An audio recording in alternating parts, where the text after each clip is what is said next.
Hello दोस्तों, मेरे पास ये मेरी माता की शादी की दो पुरानी चेयर्स हैं। ये लगभग 58 ईयर्स ओल्ड पुरानी चेयर्स हैं। ये मेरे नाना जी ने मेरी माता को उसकी शादी के समय बना कर दी थी। सबसे पहले उन्होंने शीशम की लकड़ी को धूप में सुखाया और उसके बाद फिर उस लकड़ी को छप्पड़ में 1 साल तक डुबो कर रखा। तब जाकर वो उन्होंने ये चेयर्स अपने हाथों से तैयार की थी। हमने इन्हें काफ़ी समय से यूज़ नहीं किया, तो इनकी हालत जो है खस्ता हो चुकी है। मगर ये मेरी माता की एक निशानी है, उसके शादी का एक गिफ्ट है। मुझे इन चेयर्स को रिस्टोर करना है। मैंने अपनी माता को भी कन्विंस कर लिया है कि मैं इन चेयर्स को रिस्टोर करूँगा। इनकी जो लुक है वो अल्ट्रा मॉडर्न लुक नहीं होगी, जस्ट इनको मॉडर्न लुक ही मैं दूंगा। सबसे पहले तो चेयर्स की डिसअसेंबलिंग करेंगे। मैं इसकी ये जो बेंत है इसे काट कर निकाल दूंगा। ये पुराने समय में चेयर्स इसी तरह बनती थी और शीशम की लकड़ी का प्रयोग होता था और ये बेंत के साथ ये बुनी हुई होती थी। एज ए सीट इस पर एक गद्दी लगती थी। मैं ये इसकी जो बेंत है सारी की सारी काट कर अच्छे तरीके से निकाल दूंगा। ये चेयर्स मेरे नाना जी ने तैयार की थी। टोटली ये हैंडमेड चेयर्स हैं। सभी काम इसका जो हैंड टूल से हुआ है। जैसे ये होल्स हैं, ये होल्स भी उन्होंने हैंड टूल से ही किए थे। मेरी माता ने मुझे ये सारी जानकारी दी थी। मेरी माता ने मुझे बताया था कि नाना जी ने कैसे ये चेयर्स अपने हाथों से बड़े प्यार से तैयार की थी और as a wedding gift to my mother. अब हम इन चेयर्स को डिसअसेंबल करेंगे। मुझे जो मेरी मॉडर्न डिज़ाइन देना है, उसमें ये आर्म रेस्ट नहीं रहेंगी, तो मैं ये आर्म रेस्ट काट दूंगा। इसी तरह ये इसकी जो स्पोर्ट्स हैं इनको भी मैं काट कर निकाल दूंगा, क्योंकि जो नया डिज़ाइन होगा उनमें ये जो स्पोर्ट्स हैं दूसरी तरह से लगेगी। इसी तरह मैं इस स्पोर्ट्स को भी जो काट कर निकाल दूंगा। बड़े ही आराम से, बड़े ही प्यार से इन्हें डिसअसेंबल करना है। मेरी कोशिश यही रहेगी कि डिसअसेंबल करते समय कोई इसका पार्ट जो है वो टूट ना जाए। इस गज को भी मैं ऐसे काट दूंगा। काटने के बाद सारी जो चेयर है वो डिसअसेंबल हो जाएगी। इस लकड़ी की ये खासियत है कि 60-70 साल पुरानी होने के बावजूद भी ये लकड़ी बहुत बढ़िया है। बहुत ही आज के समय में ये बहुत ही कॉस्टली लकड़ी है। इस तरह में जो इसके चूल शेक हैं उनमें जो बांस का गुज्जा लगा होता है जिसे हम टॉवल बोलते हैं, वो भी निकालूंगा। इस तरह जो चेयर के आर्म्स हैं वो निकल चुकी हैं। सभी पार्ट्स जो डिसअसेंबल हो चुके हैं। आप देख सकते हैं कि हालांकि मैंने काफ़ी ज़्यादा कोशिश की थी कि कोई पार्ट टूटे ना, मगर फिर भी इसकी जो एक आर्म रेस्ट थी वो टूट गई। इसे भी मुझे रिपेयर करना है। इस तरह मैं ये चेयर को डिसअसेंबल कर दूंगा। बड़ी सावधानी से मुझे इसे डिसअसेंबल करना है। ये चेयर्स मेरी लगभग डिसअसेंबल हो चुकी हैं। ये रियर लेग्स हैं, फ्रंट लेग्स, आर्म्स, साइड्स, सभी पार्ट्स इसके डिसअसेंबल हो चुके हैं। ये पूरा लकड़ी है मेरे पास जो बची है। अब जो मेरे से इसके पार्ट्स टूट गए थे मैं उसे रिपेयर करूंगा। जैसे ये आर्मरेस्ट टूट गई थी, इसे मैं फेविकोल की मदद से रिपेयर करूंगा। इन्हें फेविकोल की मदद से जोड़ेंगे। दोनों पोर्शन पर फेविकोल लगाकर, अच्छे से फेविकोल लगाकर इसे जोड़ देंगे। जोड़ने के बाद इसके ऊपर टेप और क्लैंप की मदद से मैं इन्हें फिक्स कर दूंगा। सो सी क्लैंप जो है इसे अच्छी तरह से जकड़ लेगा, इससे ये जो पीस है इसकी रिपेयर हो जाएगी। सो एक्स्ट्रा ग्लू है उसे कपड़े से हम साफ कर देंगे। सो अच्छी तरह से इसको सी क्लैंप की मदद से हम स्क्वीज़ कर देंगे ताकि ये जॉइंट जो है बहुत ही ज़्यादा सॉलिड जॉइंट बन जाए।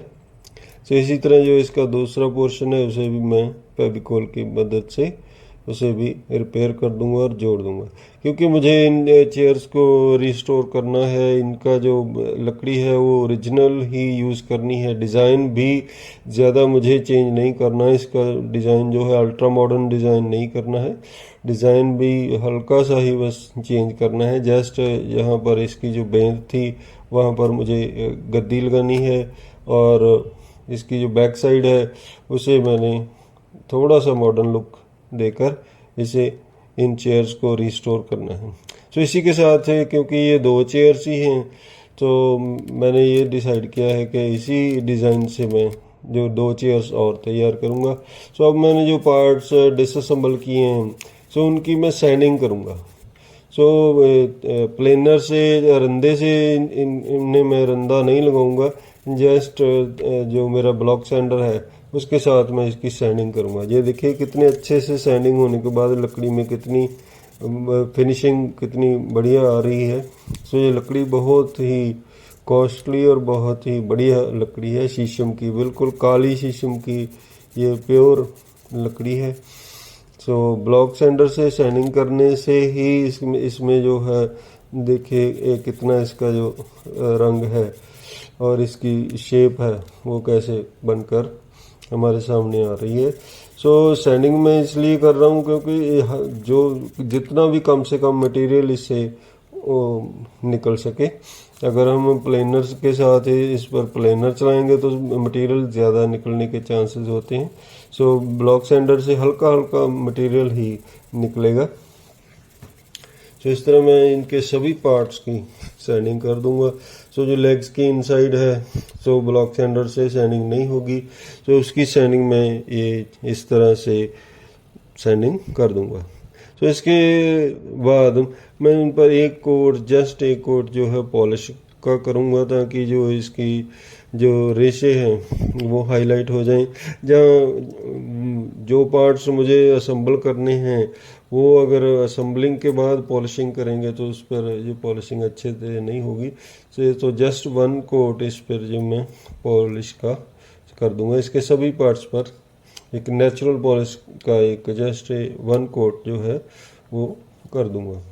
सो इसके अलावा मुझे इसका जो बैक का डिज़ाइन है सो उसे भी तैयार करना है, उसे थोड़ा मॉडर्न लुक देना है। तो इसके लिए मैंने ये एक टेम्पलेट तैयार किया है, फर्मा तैयार किया है, जिसके हिसाब से जो मेरा इसकी बैक का जो डिज़ाइन है वो तैयार होगा। सो बैक इसकी थोड़ी कर्व्ड होगी। सो इसी तरह मेरे पास जो लकड़ी के में जो इसकी सीट में जो होल वाली लकड़ी थी सो उसे मैंने निकाल कर इसके जो बैक के गज हैं वो तैयार करने हैं। तो इसमें जो होल वाला पोर्शन है वो मैं काट कर निकाल दूंगा।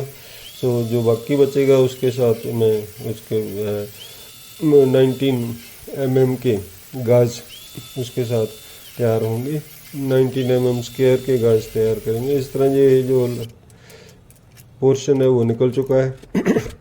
इसी तरह मेरा जो बैक साइड की जो बैक स्ट्रिप है सो उसमें चूल काटूंगा। सो ये आरी की मदद से मैं ये चूल इसकी काट रहा हूँ।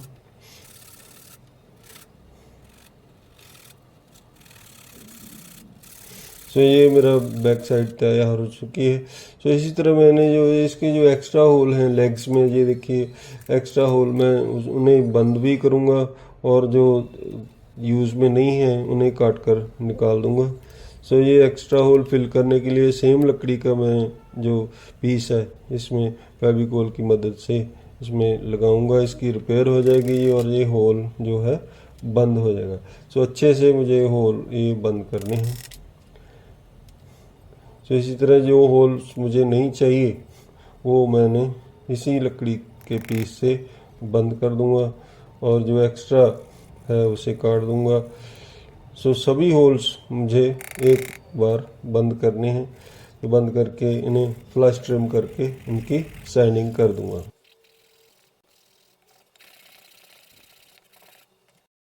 सो अब हम चेयर्स की लेग्स पर इनके होल्स के निशान कर लेंगे। ऊपर से आधा इंच छोड़कर 2-2 इंच चौड़े होल के निशान मुझे लगाने हैं और ये इन निशानों को मुझे लेग्स के चारों तरफ घुमा देना है। सभी लेग्स में मुझे ये निशान करने हैं। सो इसके बाद मुझे मार्किंग गेज से ये निशान लगा लेने हैं। सो अब मैं चिज़ल की मदद से इनमें होल्स करूँगा। सो इनके रियर लेग्स में और फ्रंट लेग्स में जो होल मैंने ड्रिल बिट से किए थे उन्हें चिज़ल की मदद से रेक्टेंगुलर शेप दे दूँगा। क्यों इसी तरह मैं जो मेरे सभी होल्स हैं उन्हें चिज़ल की मदद से मैं इन्हें रेक्टेंगुलर शेप दे दूँगा। मेरे जो फ्रंट लेग्स हैं उन्हें थोड़ा मुझे काट कर छोटा करना है क्योंकि इसे थोड़ा मॉडर्न लुक देना है। तो इसीलिए जो इसके जो लेग्स हैं उन्हें रीसाइज करना पड़ेगा। इसके बाद मैं इसकी जो ड्राई फिटिंग है वो करके देखूँगा। सूखी ही इसकी फिटिंग करेंगे और चेक करेंगे कि जो सभी पार्ट्स हैं वो अच्छी तरह से जॉइंट हो रहे हैं और गुनिये में हैं। इसी तरह जो मेरी जो बैक साइड है उसमें जो होल्स हैं मुझे वो करने हैं। उन होल्स की मैं मेजरमेंट ले रहा हूँ। इसमें मुझे 8 गज जो है लगाने हैं। 18 बाई 18 mm के 8 गज मुझे इस बैक साइड में लगाने हैं। उनके मैं निशान कर रहा हूँ। निशान करने के बाद इनमें होल्स आएंगे। ये बैक स्ट्रिप है, जो कर्व्ड बैक स्ट्रिप है, इसमें होल्स आएंगे। इन होल्स में जो मेरे गज हैं वो लगेंगे। इस तरह मैं मार्क करूँगा और उसके बाद फिर अपने रंधा मशीन पर इसके जो होल्स हैं उन्हें मैं निकाल लूँगा। ड्रिल बिट की मदद से मैं इसकी जो बैक स्ट्रिप है उसमें होल कर रहा हूँ। ये होल मुझे लगभग 20 mm तक डीप चाहिए। इन होल्स की जो डेप्थ है वो 20 mm मैं रखूँगा। इस तरह मेरे ये जो होल्स आप देख रहे हैं हो चुके हैं। सबसे पहले जो असम्बलिंग होगी वो बैक की असम्बलिंग होगी। इसके लिए मुझे ये जो गज चाहिए हैं 18 बाई 18 mm के गज, मैं उनकी कटिंग कर लूँगा। सबसे पहले उन्हें मेजर कर लूँगा और मेजर करके उनकी कटिंग करूँगा। क्योंकि जो बैक जो है कर्व्ड है इसमें गज जो है सभी गज एक हाइट के नहीं आएंगे। अलग अलग गज की हाइट जो है अलग अलग होगी। अब मैं जो मेरे गज रेडी हो चुके हैं उनकी टेनन भी बन चुकी है। मैंने ड्राई फिट करके देखूँगा। सबसे पहले चेकिंग करेंगे। इसी तरह मैं जो गज के दूसरे गज हैं उनके जो टेनन की मार्किंग करूँगा। मार्किंग करने के बाद उनकी चूल निकाली जाएगी। मैं ये जो चूल है वो आरी से नहीं निकालूँगा। ये राउटर बिट्स की मदद से मैं राउटर टेबल पर इसकी जो चूल है निकालूँगा। क्योंकि चूल जो है लगभग आधा इंच ही लंबी होगी, आधा पौना इंच लंबी होगी। इस तरह मेरे सभी गज जो हैं वो रेडी हो चुके हैं। इसकी जो पहले ड्राई फिटिंग मैं करके चेक कर लूँगा और उसके बाद इसे ग्लू लगाकर मेरी बैक साइड को अच्छे से पक्का कर दूँगा। एवरी होल में अच्छे से ग्लू लगाकर ग्लू को अंदर फैलाकर उसमें गज लगा देंगे। इसी तरह मैं दूसरी साइड भी ग्लू लगाकर बैक रेडी कर दूंगा। दूसरी स्ट्रिप में ग्लू लगाकर सभी गज को उनके कॉरस्पॉन्डिंग होल्स में लगाकर मैं फिट कर दूंगा। इसी तरह मेरे जो बैक साइड है वो उनको लेग्स में असम्बल करूंगा। रियर लेग्स में ये बैक साइड जो है वो लग रही है। रियर लेग्स में जो भी स्पोर्ट्स लगेंगी, जो साइड पट्टियाँ लगेंगी वो भी लगाकर सो इसकी जो बैक है वो टोटली रेडी हो जाएगी। सो इस तरह इसकी दूसरी लेग इसके ऊपर लगाकर सो मैं बैक बिल्कुल रेडी कर दूंगा। तो इस तरीके से मेरी चेयर की बैक जो है वो असेंबल हो चुकी है और पक्की हो चुकी है ग्लू लगाकर। सो इसी तरह जो फ्रंट लेग्स हैं सो उन्हें भी मैं ग्लू लगाकर पक्का कर दूंगा। सो कच्चा करके मैंने पहले ही इसे चेक कर लिया है, इसका गुणिया चेक कर लिया है, इसकी लेंथ विड्थ चेक कर ली है। सो अब मैं इसे ग्लू लगाकर बिल्कुल पक्का कर दूंगा और शिकंजे से जकड़ दूंगा। सो ये 24 घंटे में जो जॉइंट है वो बहुत सॉलिड हो जाएगा। इसकी जो लेबलिंग है वो उतार दूंगा क्योंकि अभी सभी पार्ट्स जॉइंट हो चुके हैं।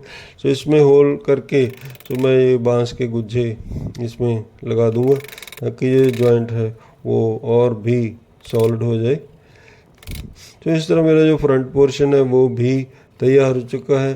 सो अब हम इनकी मैरिज करेंगे। मैरिज मीन्स इनके फ्रंट और रियर पोर्शन को हम आपस में जोड़ देंगे। तो इस तरह से ये चेयर का जो ढांचा है वो तैयार हो जाएगा। सो ये देखिए चेयर का जो एक ढांचा है वो तैयार हो गया है।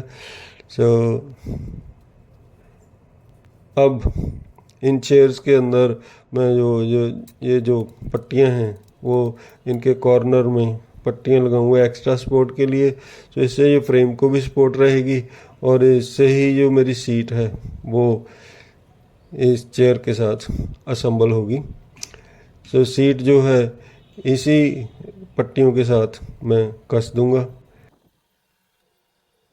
सो इस तरह मेरी दोनों चेयर्स रिस्टोर हो चुकी हैं। इसके अलावा मैंने 2 चेयर्स स्क्रैप वुड से और तैयार की हैं। सो वीडियो काफ़ी लंबी हो गई थी सो इसलिए मैंने इसका जो दूसरा पार्ट बनाया है सो जो दूसरा पार्ट इसका है वो 28 सितंबर सुबह 8 बजे मैं रिलीज़ कर दूंगा। सो वीडियो देखने के लिए बहुत बहुत धन्यवाद। Thank you very much.